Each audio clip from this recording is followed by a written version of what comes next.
अरिहंति सिद्धि सूरी उपाध्याय साधु सर्व अर्थ के प्रकाशी मांगलिक उपकारी है। जिनको स्वरूप जान रागते भई जो भक्ति काय को नमाए स्तुति उचारी है। धन धन तिन ही से काज सब आज भय कर जोड़ जोड़ बार बार वंदना हमारी है। मंगल कल्याण सुख ऐसो हम चाहत हैं, हो मेरी ऐसी दशा जैसी तुम धारी है। हो मेरी ऐसी दशा जैसी तुम धारी है। हो मेरी ऐसी दशा जैसी तुम धारी है। जय जिनेन्द्र। हमारे YouTube चैनल जैन दर्शन में आपका स्वागत है। आज हम पद्म पुराण ग्रंथ भाग 1 शुरू कर रहे हैं। आप सब ध्यान से इसको सुनिएगा और स्वाध्याय का लाभ लीजिएगा।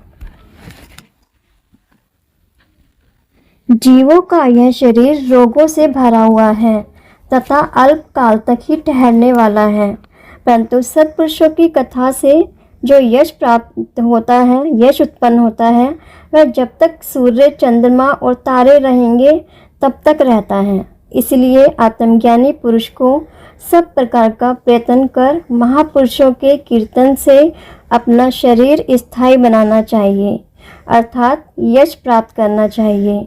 जो मनुष्य सज्जनों को आनंद देने वाली मनोहारिणी कथा करता है, वह दोनों लोकों का फल प्राप्त कर लेता है। मनुष्य के जो कान सत्पुरुषों की कथा का श्रवण करते हैं, मैं उन्हें ही कान मानता हूँ।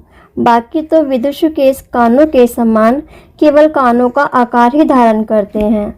सत्पुरुषों की चेष्टा को वर्णन करने वाले वर्ण अक्षर जिस मस्तक में घूमते हैं, वही वास्तव में मस्तक है। बाकी तो नारियल के करंग कड़े आवरण के समान है।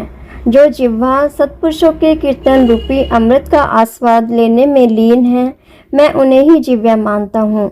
बाकी तो दुर्वचनों को कहने वाली छुरी का मानो फलक ही है। श्रेष्ठ ओट वो ही है जो कि सत्पुरुषों का कीर्तन करने में लगे रहते हैं। बाकी तो शंभुक नामक जंतु के मुख से भुक्त जोक के पृष्ठ के समान ही है। दांत वही है जो कि शांत पुरुषों की कथा के समागम से सदा रंजित रहते हैं, उसी में लगे रहते हैं।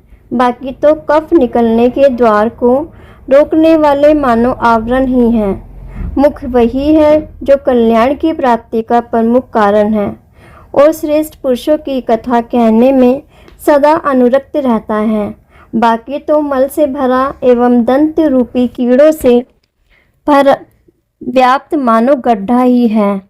जो मनुष्य कल्याणकारी वचनों को कहता है अथवा सुनता है, वास्तव में वही मनुष्य है। बाकी तो शिल्पकार के द्वारा बनाए हुए मनुष्य के पुतले के समान है।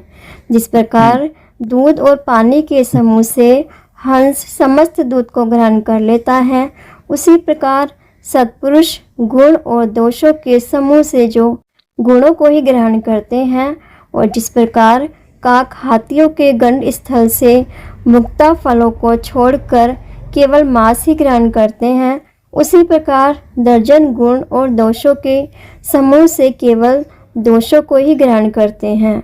जिस प्रकार उल्लुक पक्षी सूर्य की मूर्ति को तमाल पत्र के समान काली काली ही देखते हैं, उसी प्रकार दुष्ट पुरुष निर्दोष रचना को भी दोष युक्त ही देखते हैं। जिस प्रकार किसी सरोवर में जल आने के द्वार पर लगी हुई जाली जल को तो नहीं रोकती, किंतु कूड़ा करकट को रोक लेती है, उसी प्रकार दुष्ट मनुष्य गुणों को तो नहीं रोक पाते, किंतु कूड़ा करकट के समान दोषों को ही रोककर धारण करते हैं। सज्जन और दुर्जन का ऐसा स्वभाव ही है।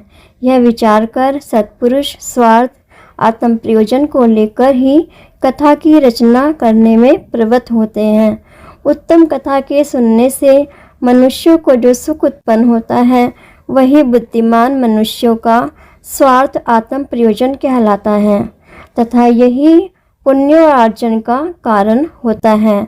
श्री वर्धमान जिनेन्द्र के द्वारा कहा हुआ यह अर्थ इंद्रभूति नामक गौतम गणधर को प्राप्त हुआ, फिर धारिणी के पुत्र सुधर्माचार्य को प्राप्त हुआ, फिर प्रभव को प्राप्त हुआ, फिर कीर्तिधर आचार्य को प्राप्त हुआ, उनके अनंतर उत्तर वाग्मी मुनि को प्राप्त हुआ, तदंतर उनका लिखा प्राप्त कर यह रविसेनाचार्य का वेतन प्रकट हुआ है। इस पुराण में निम्नलिखित 7 अधिकार हैं।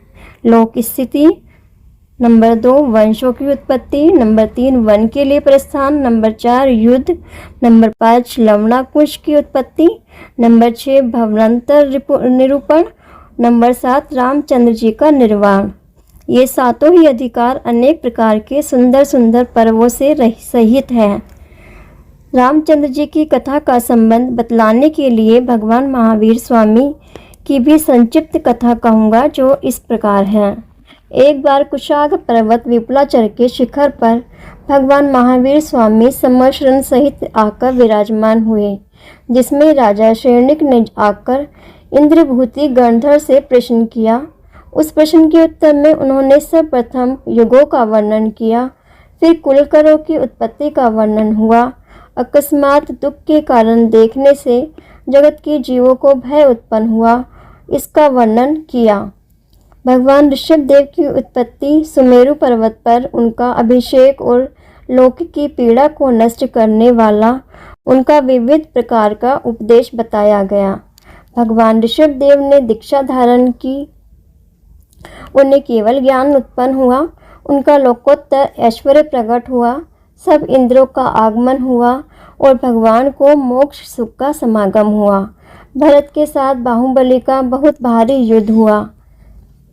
ब्राह्मणों की उत्पत्ति और मिथ्या धर्म को फैलाने वाले कुतीर्थियों का आविर्भाव हुआ। इक्ष्वाकु आदि वंशों की उत्पत्ति, उनकी प्रशंसा का निरूपण, विद्याधरों की उत्पत्ति तथा उनके वंश में विदट दृष्ट विद्याधर के द्वारा संजयंत मुनि को उपसर्ग हुआ। मुनिराज उपसर्ग सह केवल ज्ञानी होकर निर्वाण को प्राप्त हुए। इस घटना से धर्मेंद्र को विद्युत दृष्ट के प्रति बहुत क्षोभ उत्पन्न हुआ, जिससे उसने उनकी विद्याएं छीन ली तथा उसे बहुत भारी तृष्णा दी।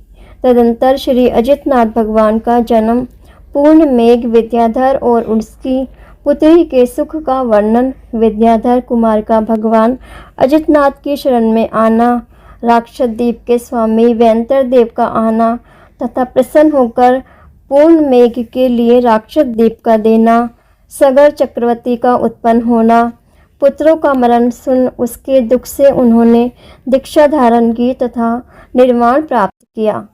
पूर्ण मेघ के वंश में महारक्षक का जन्म तथा वानरवंशी विद्याधरों की उत्पत्ति का विस्तार से वर्णन, विद्युतकेश विद्याधर का चरित्र, तदंतर उद्धि विक्रम और अमर विक्रम विद्याधर का कथन, वानरवंशियों में किष्किंध और अंधदक नामक विद्याधरों का जन्म लेना, श्रीमाला विद्याधरी का संगम होना, विजय सिंह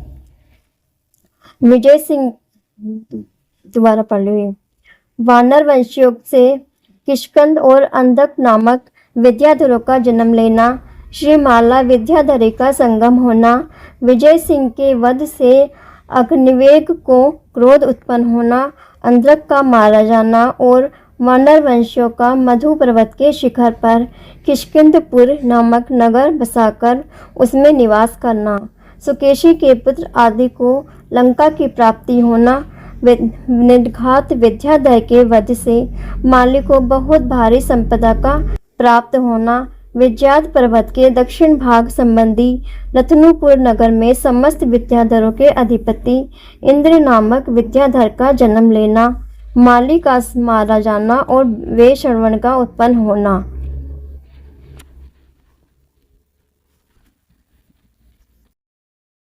आज हम इसको यहीं पे विराम देते हैं। कल इससे आगे का स्वाध्याय करेंगे। इसे आगे सुनने के लिए चैनल को सब्सक्राइब करें, लाइक करें और शेयर करें। जय जिनेंद्र।